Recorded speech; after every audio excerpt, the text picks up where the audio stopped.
The first thing that hits you is the mountains' jagged, snow-dusted peaks piercing a sky so blue it feels unreal, like someone turned the saturation dial too high. These are the Pamirs, often called the roof of the world, and they have been guarding Tajikistan for millennia. You stand at a high pass, the wind biting at your cheeks, and you can almost hear the whispers of the countless travelers, traders, and warriors who crossed these paths before you. Long before the Soviets, long even before the Russians, these valleys were home to people who learned to survive where the earth itself rises up in defiance. They carved terraces into the slopes, built homes from stone, and sang songs that echoed against the cliffs. You sense how isolation created resilience, a theme that will play out again and again in Tajikistan's story. You trace the echoes back to the Sogdians, a people who thrived as middlemen on the Silk Road. Their caravans jingled with the sound of coins, silks, and spices linking China to Persia and beyond. They built cities like Panjikent, now ruins, but once bustling with merchants and artists, painting vibrant murals of banquets and hunters. You picture yourself walking through those ancient streets, the scent of dried apricots and spices hanging in the air, merchants haggling under the sun. Historians still argue whether these murals represent real life or idealized fantasy, but either way, they're proof of a culture that valued beauty and trade even in harsh landscapes. It's easy to forget that this mountainous corner was once a crossroads of civilizations, not just a backwater on a Soviet map. Centuries roll by as empires sweep through Persian, Arab, Mongol. You feel the rhythm change with each one, Zoroastrian fire temples giving way to the call to prayer under Islamic dynasties, then the hoofbeats of Mongol armies shattering cities like glass. The Arab conquest brought Islam and with it madrasas and mosques that still stand today, their domes a reminder of faith woven into daily life. You watch artisans chisel intricate patterns into stone hands, steady despite the tremors of political upheaval. Later, under the Timurids, Persian literature flourished, and poets like Rudaki, considered the father of Persian poetry, set words free like birds into the air. You find yourself mouthing a line or two, even if the exact meaning escapes you. It's the melody of endurance. Life was never easy here, but hardship also bred community. Nomads and farmers, city dwellers and mountain villagers, they all learned to rely on each other to survive the elements. You can almost hear the clatter of pots during a Nowruz celebration, the laughter as families gather to welcome spring with dishes like sumalak. At night, the stars blaze over the mountains, so many you can barely see the dark between them. Under that sky, generations told stories to keep history alive, even when borders and rulers changed. Quirky tidbit: in some remote villages, locals believed certain mountain spirits would protect them from invaders if offered fresh bread, a charming superstition that persisted even under strict regimes. By the 19th century, as you drift through the valleys, you notice new shadows creeping in: Russian explorers, mapping passes, traders, testing waters, and soldiers fortifying positions. The great game between Russia and Britain plays out partly here, though. Villagers go on with their lives, perhaps raising an eyebrow at the foreign uniforms passing by. At the time, few could imagine how these distant powers would redraw their world. Yet the mountains stand silent, almost smug in their permanence, as if to say, rulers come and go, but we remain. Standing at the edge of an ancient fortress, its walls crumbling, but still proud, you breathe in the thin mountain air. You feel a mix of awe and melancholy. This land has seen more than its share of conquerors and dreamers, but it has always kept a piece of itself untamed. The Soviets haven't arrived yet in your journey, but you already sense how their attempts to reshape this place will clash with a heritage too deeply rooted to be erased. Before we move on, you can't help but smile at the irony. All those empires thought they were permanent, yet the people of Tajikistan quietly outlasted them all. Before we begin, if this little corner of calm has brought you any comfort, feel free to like the video and subscribe, only if it feels genuine to you. No pressure. I'd also love to hear from you. Just drop a comment with where you're listening from and what time it is. It's always special to know we're all quietly gathered here, from different corners of the world, like a family, scattered but still connected. The mountains fade into dusk as you continue walking, the cold creeping in, but you know this is only the beginning. You descend from the mountains into a valley where rivers snake lazily through fields of wheat, and the air is warmer, softer. This is the 19th century rolling into the 20th, and the Russian Empire's presence is no longer a distant rumor, it's a daily reality. You pass through a village where wooden Orthodox crosses rise beside domed mosques, an odd mix that tells you change is seeping in from far to the north. Russian merchants set up shop alongside Tajik traders. They're good, shiny, their prices tempting, and with them come soldiers, missionaries, and administrators. They bring not only rifles and railways, but also new laws that make locals frown quietly over tea. You notice how the traditional balance between clans and khanates is wobbling under the weight of imperial directives. The Russians call this part of their empire Turkestan, lumping together peoples who see themselves as distinct: Uzbeks, Kazakhs, Kyrgyz, Turkmen, and Tajiks. They redraw maps as if they were doodling on parchment lines, slicing through valleys where families have lived for centuries. You watch a local elder shake his head, muttering that borders drawn by foreigners rarely make sense to those who live inside them. Historians still argue whether Russian rule here was more about civilizing or simply exploiting, but you can see for yourself how cotton fields expand at the expense of food crops, how locals are pushed into labor for imperial gain. You ride a creaky cart down a dusty road to Bukhara, once a great center of Islamic scholarship, now feeling the weight of Russian oversight. The emir still rules in name, but the real power sits with the imperial advisors who control the purse strings. You slip through the bazaar, inhaling the scents of dried fruit, sheep fat, and spices, as Russian officials stroll past in starched uniforms, their boots too clean for this dusty place. Quirky tidbit: some Russian officers reportedly bought the colorful local robes to send home as exotic souvenirs, not realizing these garments often had symbolic patterns that villagers treated with reverence. While the empire brings railways and telegraphs, it also stirs resistance. In hidden corners of the mountains, rebels known later as Basmachi begin to plot. You catch fragments of their conversations by a fire talk of independence, whispers of faith, and plans to strike back against foreign control. For now their efforts are small, but the spark is there, smoldering under the surface. You think of the locals hiding ancient manuscripts to protect them from confiscation, quietly teaching Persian poetry to children, while Russian schools push Cyrillic script. Culture, you realize, is its own form of resistance. By the early 1900s, as revolutions shake, Russia itself ripples reach even these distant valleys. The 1917 Bolshevik Revolution turns the empire upside down, and the chaos spreads like cracks on thin ice. You see both hope and fear in the eyes of villagers, hope that the old imperial order will crumble, fear of what might replace it. When the Red Army eventually marches in promising equality and a new dawn, some welcome them, others hide in the hills. You can almost hear the wind carrying both cheers and curses. Historians still debate whether the arrival of the Soviets was liberation or yet another layer of control, but standing here, you sense it's a mix of both. The final emir of Bukhara flees into exile, his palace abandoned to the new regime. You wander its halls, once filled with silk and jewels, now echoing with the boots of Soviet soldiers. Outside, red banners flutter in the wind, a bright contrast against the desert's muted tones. It's a strange moment watching a centuries-old order dissolve almost overnight. You feel the tug of history pulling Tajikistan toward a future shaped not by local hands, but by decisions made in faraway Moscow. As night falls, you sit by the fire with a family who offers you flatbread and green tea. They tell you quietly how life has changed, taxes, heavier traditions, questioned, but also roads improving and schools opening. It's a complicated story, not a simple one of good or bad. The stars above seem to agree, twinkling indifferently as empires rise and fall.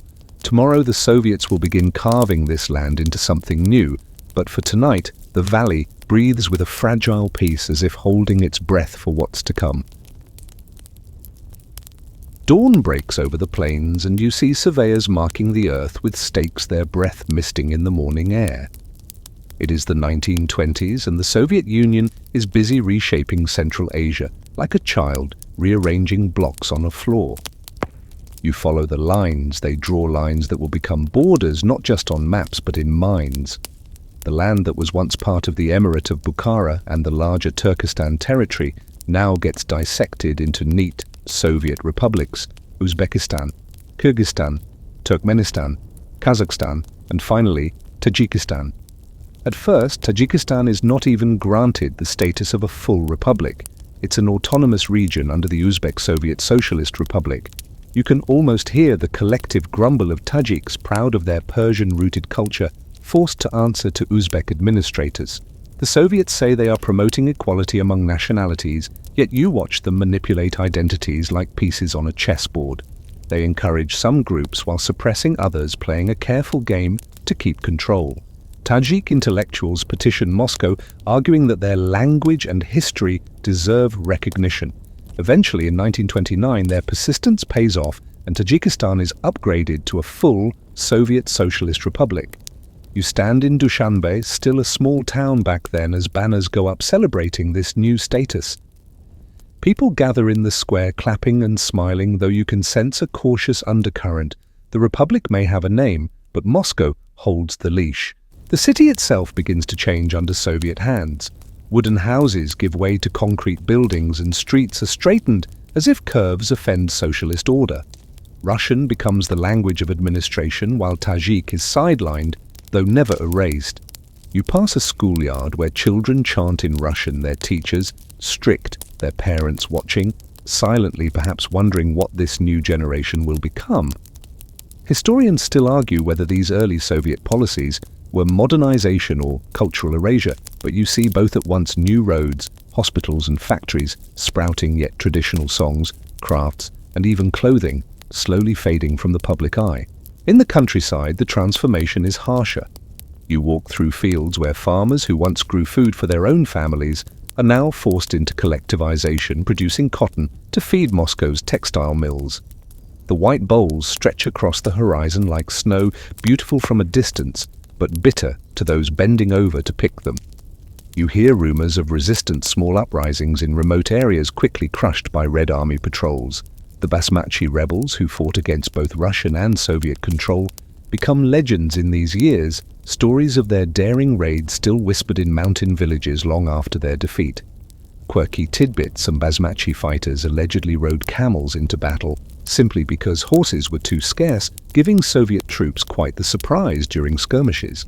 Religion too takes a blow.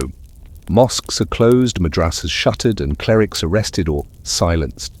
You wander into an abandoned mosque where the call to prayer has been replaced by the echo of Soviet propaganda meetings. Still, you notice in the quiet corners, families continue to pray at home. Elders teach Quranic verses to children in hushed tones. Faith bends, but does not break. You can almost smile at the stubbornness. It's the same spirit that kept poetry alive under foreign empires. Despite the heavy hand of Moscow, some Tajiks find opportunities in the new order. Young men go to Soviet universities, returning with degrees and a strange mix of pride and alienation. Dushanbe slowly grows into a real city with theaters, universities, and Soviet-style statues. The new government builds dams and roads, changing the landscape itself. You stand on a bridge built by Soviet engineers looking down at the river and wonder, is this progress or just another form of control? The water doesn't answer, it just flows on indifferent. You feel the paradox tightening around you. On one hand, there is literacy where once there was none for many. There is medicine where there were only herbs. On the other, there is a gnawing sense that the soul of Tajikistan is being reshaped to fit someone else's mold. Villagers smile at the cameras during parades but glance nervously over their shoulders. The mountains loom in the distance, as if watching silently, unimpressed by flags or slogans. As the sun dips behind the peaks, you hear a radio broadcast in Russian proclaiming the unity of all Soviet peoples. The announcer's voice is confident, even cheerful. Yet in the same moment you catch an old woman humming a folk tune in Tajik, her voice soft but unwavering. You realize that no matter how much the borders are redrawn or the cities rebuilt, the essence of this place is still alive, quietly, waiting for the day it can breathe freely again. The air feels different now, more electric, more restless, as you step into the 1930s and 1940s when the Soviet dream storms into Tajikistan with full force. You see trucks rumbling through mountain passes carrying equipment for new factories, their engines roaring louder than the rivers below. Collectivization is no longer an idea, it's a command, and villages are transformed overnight. Farmers who once tended small plots now work in collective farms, their harvests shipped to distant cities they'll never see. The fields of cotton stretch endlessly white and soft to the eye, but hiding the back-breaking labor behind it. In the distance, loudspeakers blare slogans about productivity, and you feel the pressure in the air thick as the dust clinging to your boots. Industrialization sweeps through the valleys like a storm building dams to tame rivers and power plants to light up new urban centers. You watch as Dushanbe, once a quiet town, begins to rise into a Soviet-style city with wide boulevards and statues of Lenin gazing down at the people. There's a strange mix of pride and submission in the way citizens polish these statues during parades. Some genuinely believe in this new world, others just play along to avoid trouble. You overhear workers joking quietly that Lenin watches everything, even their lunch breaks. The humor is soft, almost invisible, because jokes could land you in prison if told to the wrong ears. The 1930s also bring fear sharp and cold as Stalin's purges reach even this remote republic. Intellectuals, teachers, and religious leaders vanish overnight, accused of counter-revolutionary thoughts. You walk past a school where portraits of enemies of the people are removed from the walls, replaced by new heroes. In homes, families speak in whispers, glancing nervously at the door. Historians still argue whether these purges were necessary for Soviet consolidation or sheer paranoia, but standing here you just feel the terror, the silence, where there should have been voices. Despite the repression, the Soviets pour resources into education. You step into a classroom where girls sit beside boys reading textbooks in Russian, learning about Marx, Lenin, and electricity, all in the same breath. The literacy rate soars, and even remote mountain villages see their first teachers arriving with chalk and a mission. You sense the pride in parents watching their children write their names for the first time. Modernity is coming, whether the villagers like it or not, and some secretly admit they like parts of it. A quirky little fact: Soviet schools sometimes held competitions for the best recitation of Russian poetry, and it's said Tajik kids often surprised judges with their flawless Pushkin verses, adding a local lilt to the Russian rhythm. World War II crashes into the story next, and even though Tajikistan is far from the front lines, it bleeds. You see young men boarding trains, waving to families with forced smiles, heading to fight Nazis thousands of miles away. Factories in Tajikistan churn out supplies for the war effort, and women take over fields and workshops, their hands roughened by work and worry. The losses are heavy, many do not return. Yet there is also a fierce pride in how much this small republic contributes to the Soviet victory. After 1945, medals glint on the chests of veterans during parades, and the people stand taller under red flags. The war has bound them tighter to the Soviet Union, but also reminded them of their own resilience. Religion, however, remains under siege. You walk into a mosque where the minaret has been torn down, replaced by a loudspeaker broadcasting party messages. Clerics are forced underground, teaching faith in secret, passing the Quran hand to hand like contraband. Yet during Nowruz, the Persian New Year, you see families still preparing sumalak, still jumping over small fires to welcome spring. Culture bends, but never breaks, hiding in the cracks where the authorities do not look. The late 1940s and early 1950s bring a cautious thaw after Stalin's death. You notice fewer arrests, fewer disappearances, and a subtle return of local traditions in private life. The government even starts promoting some aspects of Tajik culture: poets, music, colorful clothing, as long as they're wrapped neatly in Soviet slogans. It's a balancing act, preserving enough local flavor to keep people proud while ensuring loyalty to Moscow. You walk through a cultural festival where dancers twirl in bright dresses, their movements ancient, their smiles practiced. A Russian official claps, politely convinced the Republic is fully integrated into the Soviet family. You can't help but think integration, yes, but at what cost? By the time you climb a hill overlooking Dushanbe at sunset, the city lights shimmer like stars scattered on the ground. The new buildings, the smokestacks, the parades, all signs of Soviet modernization, glow in the twilight. Yet behind you, the mountains loom dark and eternal, as if reminding you that all this is temporary. The people know it too, even if they don't say it out loud. The storm of modernization has changed their lives, but their roots remain buried deep in the soil, untouched by the slogans floating in the air. You take a breath of that cool mountain wind and think this land still belongs to itself, no matter who claims it.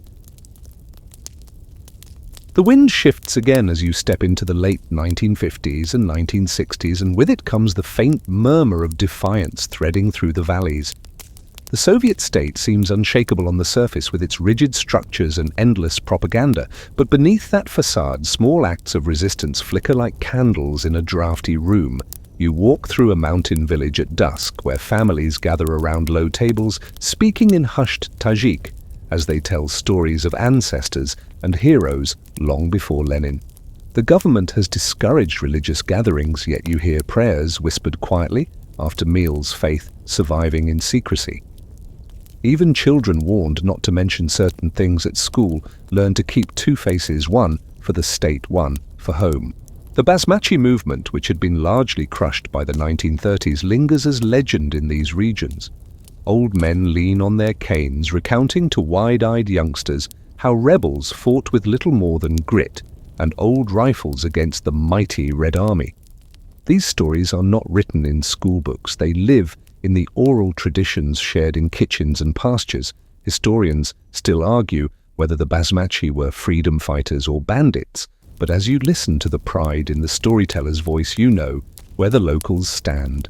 A quirky tidbit floats your way. In some mountain areas, rebels used cave networks so intricate that Soviet troops occasionally got lost, chasing them, needing local guides who often misled them on purpose. In the cities, resistance takes a different shape. You wander into a cramped apartment in Dushanbe, where a group of young intellectuals debates poetry, culture, and politics over endless cups of tea. They speak cautiously, yet there's fire in their words, a desire to hold on to something uniquely Tajik amid the tide of Russification. Some join underground literary circles, secretly publishing poems in Tajik that celebrate their history and landscapes. You watch one of them slip a small booklet into a drawer as footsteps echo in the stairwell. Here, even a poem can be a form of rebellion. The Soviet government, for its part, tries to smother these sparks by promoting a controlled version of Tajik identity, bright costumes, folk dances, sanitized poems, while erasing religious and nationalist undertones. Official festivals showcase smiling dancers twirling under red banners, but outside the official gaze, a different culture thrives quietly. You stroll through a bazaar where vendors speak Russian to officials, but switch to Tajik when haggling with each other, an everyday act of linguistic defiance. During these decades, mosques remain closed, yet shrines in remote valleys draw secret pilgrims at night. You follow one such group under a moonlit sky to a small, weathered mausoleum where candles flicker and prayers rise softly into the cool air. These gatherings are dangerous, yet the people come anyway, choosing faith over fear. You sense the quiet power in that choice. The authorities know such things happen, but they pretend not to see, as long as the gatherings stay small and hidden.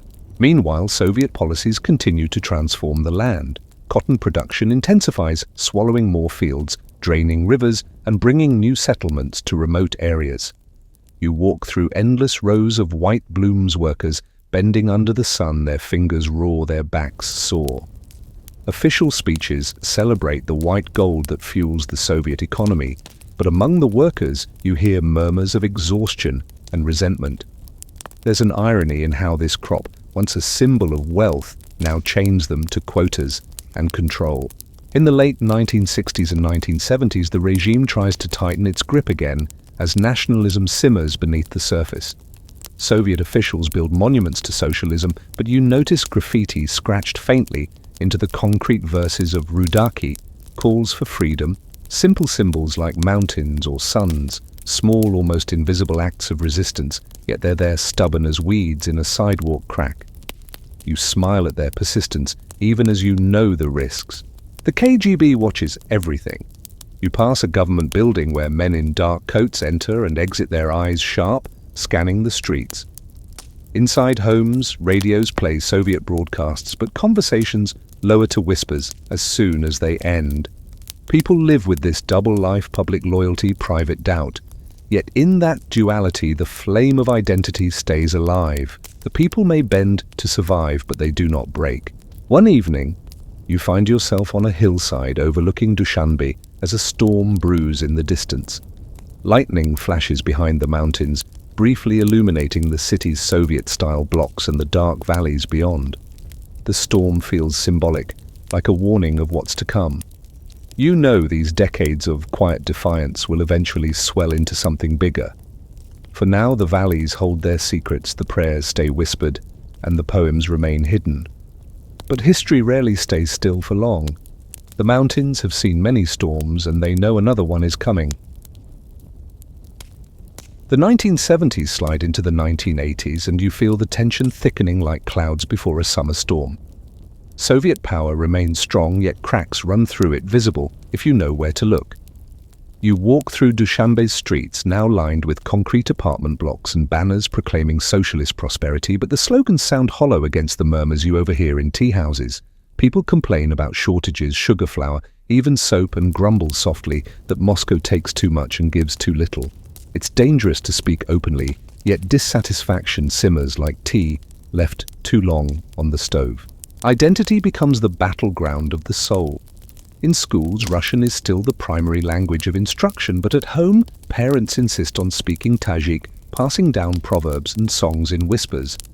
The younger generation grows up straddling two worlds, reciting Pushkin by day and Rudaki by night. Historians still argue whether this duality eroded or strengthened Tajik identity, but as you watch a young man secretly copy lines of Persian poetry into a notebook, you know which way the heart leans. Even state-sanctioned art carries hidden meanings. Murals depicting cotton workers smiling under red suns hide symbols. Only locals understand a crescent moon here, a mountain ridge there. Small acts of cultural rebellion slipped past censors. Religion, long pushed underground, quietly resurfaces in pockets where the state's reach is weaker. You follow a group of villagers at dawn to a hidden shrine tucked into a cliffside. They light candles and murmur prayers, their breaths misting in the cold air. A young boy asks why they must hide, and his grandfather answers simply, because some things are ours, not theirs.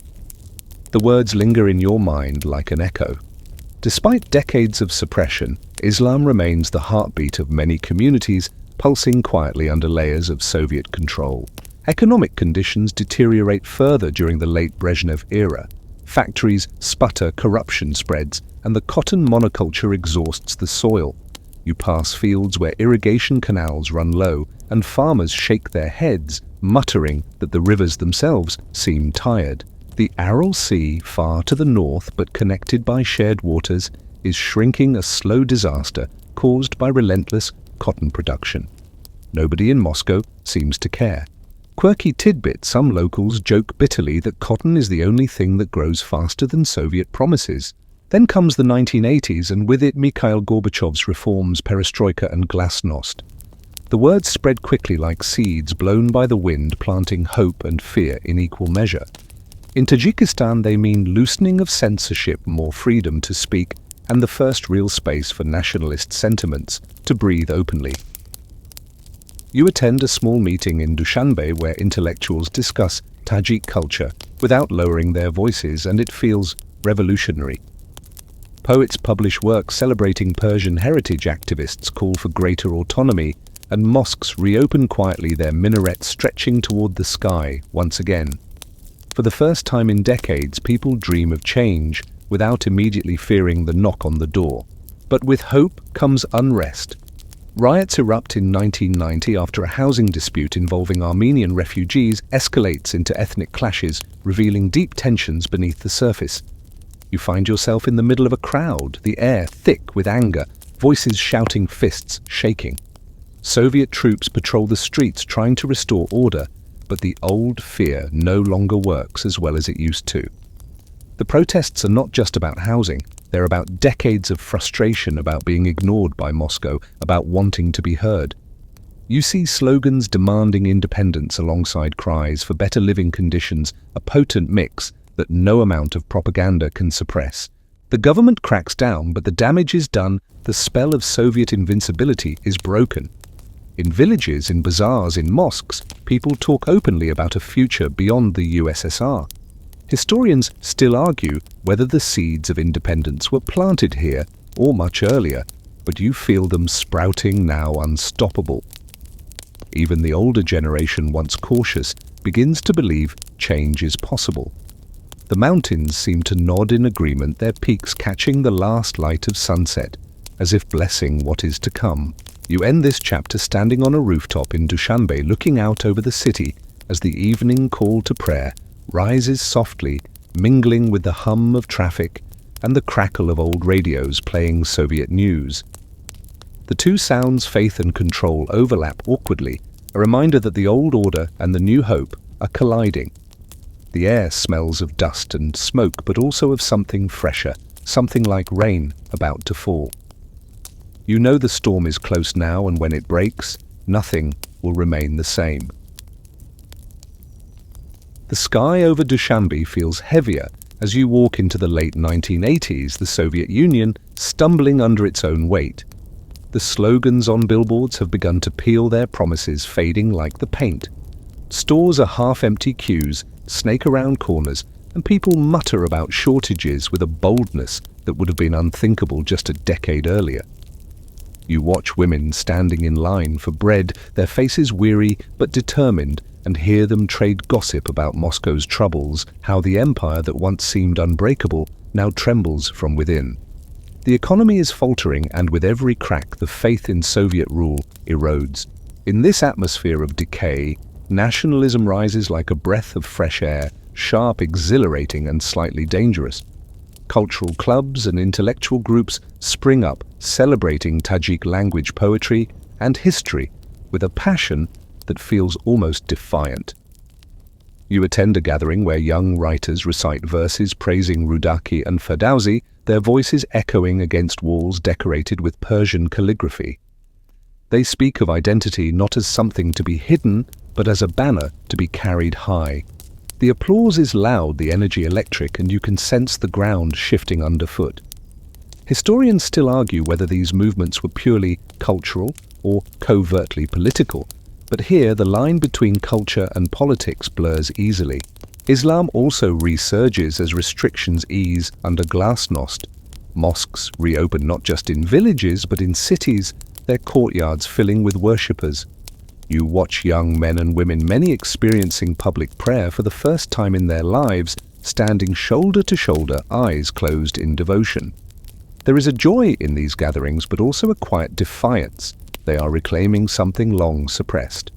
The government, nervous but constrained by Gorbachev's reforms, tolerates this religious revival even as it worries about where it might lead. Yet not everyone agrees on what independence should mean. In bazaars and tea houses, you overhear heated debates. Some want a gradual transition, others demand a clean break from Moscow. Older people worry about losing Soviet pensions and stability. Younger voices dream of sovereignty and cultural rebirth. The conversations spill into the streets, into newspapers, into newly formed political groups. Even local television begins airing debates that just a few years ago would have been unthinkable. The air buzzes with questions. Who are we without the Soviet Union? Can we stand on our own? Will the mountains protect us or isolate us? Then in February 1990, the tension bursts during violent riots in Dushanbe. What starts as anger over housing for Armenian refugees spirals into chaos fueled by unemployment, ethnic resentment, and decades of suppressed grievances. You stand at a corner as stones clatter against shop windows and smoke rises from burning cars.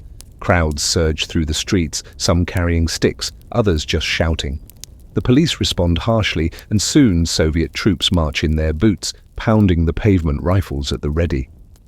The city feels like it's holding its breath, torn between fear and fury. For days, violence crackles through the air until the protests are crushed, but the scars remain on the streets, on the walls, and in the hearts of those who lived through it. After the riots, the regime tightens control, but the old fear no longer works. People know now that they can push back, that Moscow is not all-powerful. You see this awareness in the way students speak more openly, in the way workers grumble louder, in the way mosques fill more than ever before. The Soviet Union, once an iron wall, is now riddled with holes. Even the officials enforcing the rules seem less sure of themselves, their voices thinner, their eyes darting nervously. The final blows come from far away. Lithuania declares independence, then other republics follow, and suddenly the empire seems to crumble like a sandcastle against the tide. In Tajikistan, the mood is both jubilant and tense. You attend a small rally where flags red, white, and green wave proudly in the air. People sing, people cry, and people argue about what comes next. There's excitement, yes, but also unease. Everyone knows independence will not be easy, yet few are willing to turn back. The train has left the station, and it's heading into uncharted territory. One evening, you stand again on that familiar rooftop in Dushanbe. Below, the city glows faintly, electricity sputtering in some neighborhoods, but the spirit feels alive, awake. The mountains in the distance seem to shimmer under moonlight, as if watching this unfolding drama with ancient patience. You breathe in the cool air and realize you are witnessing the end of one era and the fragile birth of another. The Soviet shadow is receding, but what will fill the space it leaves behind? As the wind picks up, carrying the scent of rain, you sense the next chapter will be both exhilarating and painful. The storm is almost here, and when it breaks, Tajikistan will stand at a crossroads unlike any it has ever faced. The summer of 1991 rises over Tajikistan with a strange mix of stillness and expectation, as if the land itself knows something is about to break. You walk through Dushanbe's markets, the stalls overflowing with melons and apricots, and you hear vendors discussing politics as casually as the weather. Moscow feels distant now, its commands less binding, its power more fragile. The Soviet Union is unraveling thread by thread, and you can almost see the seams splitting. On the walls, faded portraits of Lenin and Gorbachev hang crooked, their slogans ignored. The once mighty center no longer holds sway over the restless edges. In August, the news crackles through radios like lightning. Hardline communists in Moscow stage a coup trying to reverse Gorbachev's reforms and restore the old order. You see people in the streets gathered around loudspeakers, listening with tense faces. Tanks roll through Moscow on television, but this time they fail to silence the rising tide of change. The coup collapses in 3 days, and with it, whatever illusions remain about the Soviet Union's survival.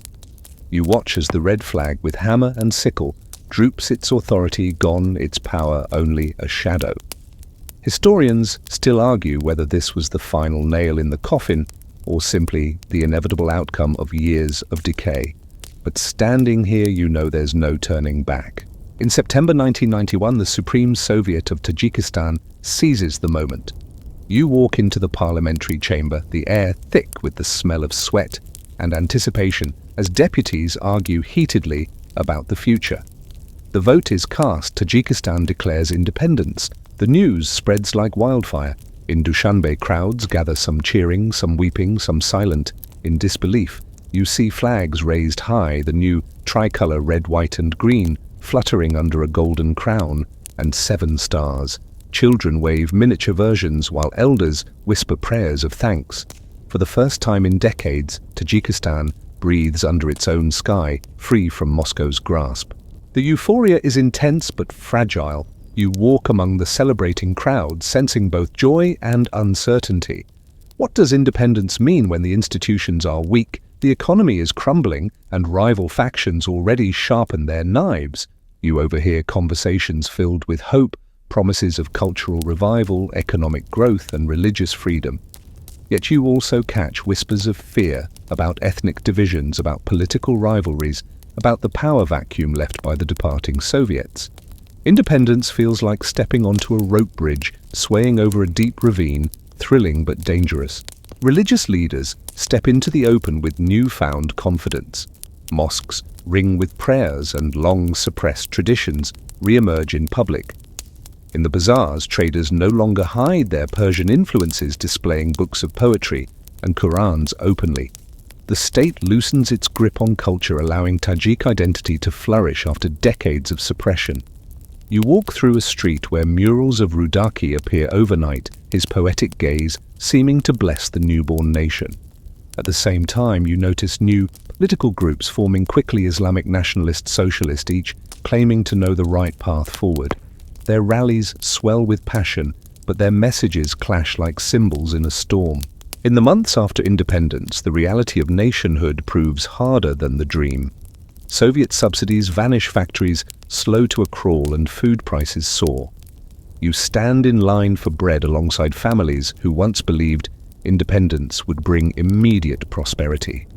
The shortages bite deep and frustration spreads. Meanwhile, political tensions escalate as competing groups vie for control. Former communists seeking to hold on to power, Islamists demanding a greater role for religion, regional factions defending their own interests. You hear the arguments in parliament, the shouts in rallies, and, this fragile unity is fraying.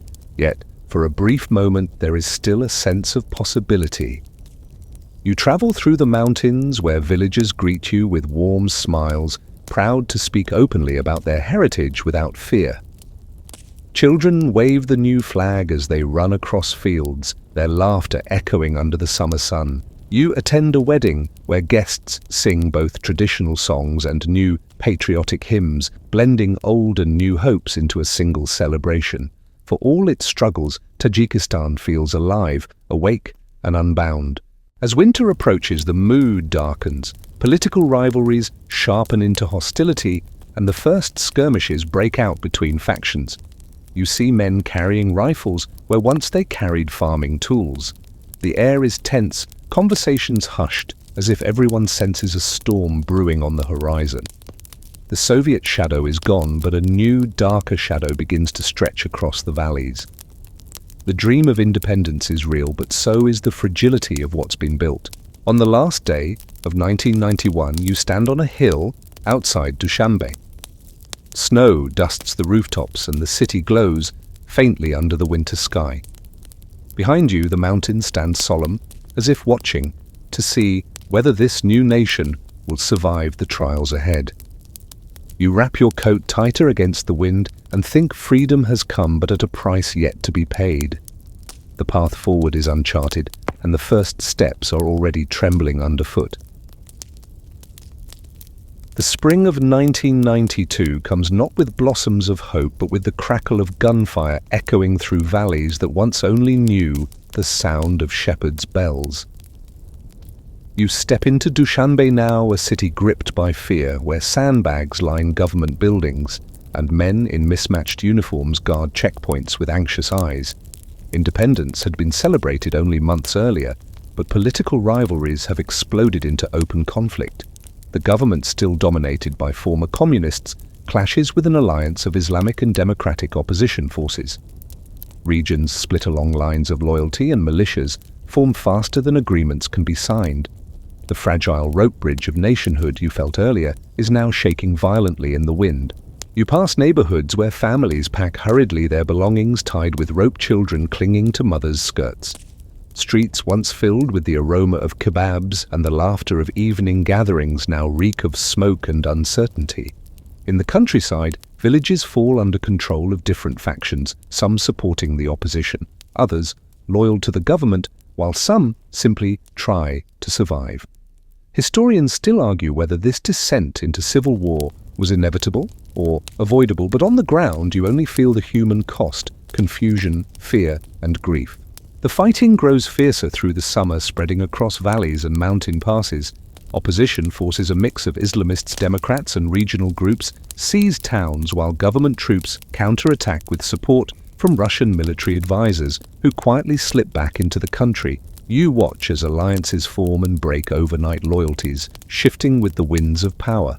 Civilians bear the brunt, homes are burned, crops trampled, and thousands flee to Afghanistan or the mountains seeking refuge. The refugee camps you pass are crowded and muddy, filled with weary faces and hollow eyes. Children play with makeshift toys, trying to carve out moments of normalcy in a world gone mad. Rumors spread faster than facts. Stories of atrocities, some true, some exaggerated, fuel the cycle of hatred. You hear whispers of massacres, kidnappings, and entire villages wiped out, the details too painful to linger on. Neighbors who once shared tea now face each other across barricades. In one mountain hamlet, you see an old man crying as he buries a book of poems, fearing it will be burned if found by the wrong militia. That small act feels as tragic as any battle. Quirky tidbit amid the darkness, some fighters wear amulets stitched with verses of poetry or Quranic phrases, believing they offer protection from bullets, a fragile shield against the overwhelming violence. By late 1992, the capital itself becomes a battleground. Gunfire rattles through the streets and explosions light up the night sky. You crouch behind a wall as bullets crack above, hearing the terrified wails of civilians caught in the crossfire. Shops are looted, government offices burn, and the once proud city looks like a ghost of itself. The opposition briefly takes Dushanbe, then retreats, the city changing hands like a pawn in a cruel game. The death toll climbs into the tens of thousands and no one seems in control anymore. As winter sets in, the conflict hardens into a full-scale civil war. International mediators call for peace, but the guns speak louder. Russia, uneasy about instability on its southern border, increases its presence, while neighboring countries watch nervously. Afghanistan itself, torn by war, becomes both a refuge and a staging ground for some factions. You walk through a camp near the border, where aid workers hand out bread and blankets, their faces tight with exhaustion. The snow falls silently, covering the tents like a fragile veil, as if nature itself tries to soften the misery.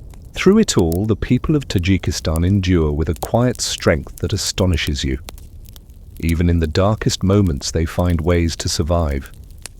In one ruined village, you see women baking bread in a makeshift clay oven, children helping to gather sticks for the fire. They share what little they have, offering you a piece of bread as if generosity could ward off despair.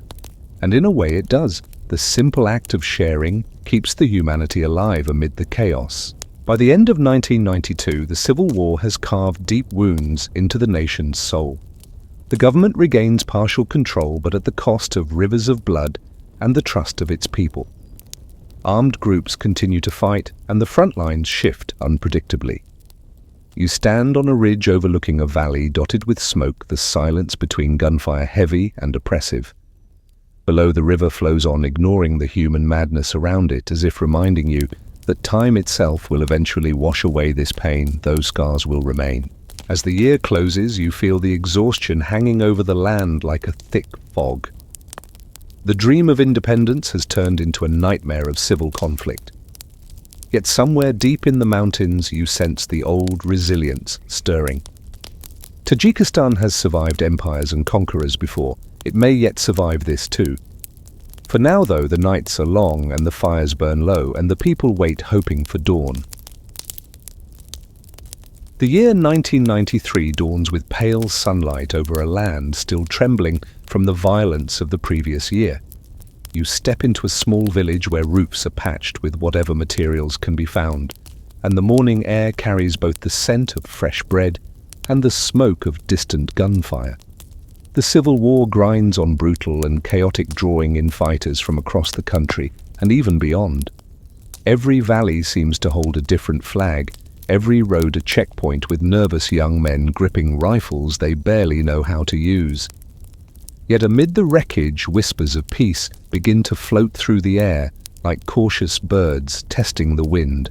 In the capital, Dushanbe, the government tightens its hold, with Russian support slowly pushing back opposition forces. You walk through streets where soldiers patrol with tense faces, their uniforms mismatched, their boots caked in mud. Civilians move quickly, avoiding eye contact, carrying groceries in silence. Markets still operate, but with fewer goods and higher prices. The city feels subdued, as if holding its breath. Yet in tea houses, the conversations are shifting from fear to fatigue, from fighting to the desperate need for negotiations. Historians still argue whether the ceasefires that follow were born from genuine will or sheer exhaustion, but on the ground, you sense it's both. By 1994, the first real peace talks begin, mediated by the United Nations and neighboring countries like Iran and Afghanistan. You attend a meeting in a modest hall, the air thick with cigarette smoke and suspicion. Government representatives sit stiffly across from opposition leaders, their eyes hard, their hands clenched. Outside, snow falls gently, muffling the sound of the city. Days pass with little progress, yet even the act of talking feels like a victory after so much silence, filled by gunfire. You hear one negotiator mutter, "If we don't make peace, we will bury everyone." It's not poetry, but it's truth. Throughout the mid-1990s, fighting flares and subsides like an unpredictable fever. Entire regions change hands repeatedly, and civilians continue to pay the price. You pass through refugee camps swollen with families who have lived in tents for years, children who barely remember what a classroom looks like. Yet in these camps, life finds stubborn ways to continue, mothers teaching songs to toddlers, elders telling stories around small fires, aid workers setting up makeshift schools with chalk and hope. One boy proudly shows you his handwriting on a scrap of paper, proof that learning endures even when everything else collapses. In 1997, after years of war that claim over 50,000 lives and displace hundreds of thousands, the final peace accord is signed in Moscow. You are there when the pens scratch across paper, a sound so small it seems almost too fragile to end such violence. Yet when the signatures are done, a cautious sigh ripples through the room. Outside, the streets remain tense, but you see people smiling faintly for the first time in years. A new chapter is opening, even if the wounds are far from healed. The war is officially over, but its ghosts will linger. Rebuilding begins slowly. You travel across the country, watching the first tentative steps, roads repaired, schools reopen, markets filling again. In Dushanbe, construction cranes rise against the skyline, patching the scars left by shells and bullets. Villagers return to their homes, clearing rubble and planting fields with new seeds. It's hard work, but there's a quiet determination everywhere you go.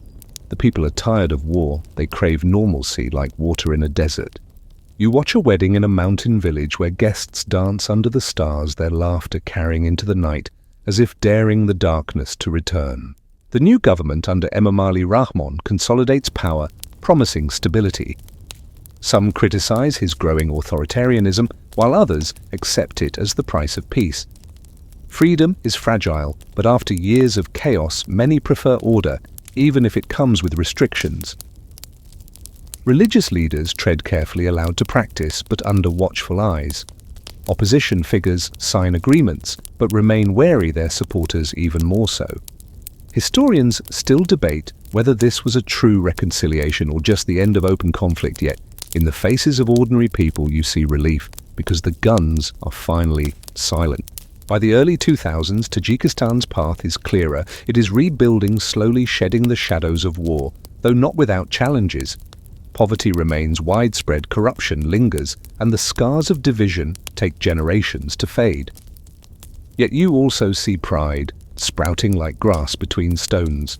Schools teach in Tajik again, poets recite in public, and cultural festivals return to city squares. The Persian language and heritage once suppressed now shine openly.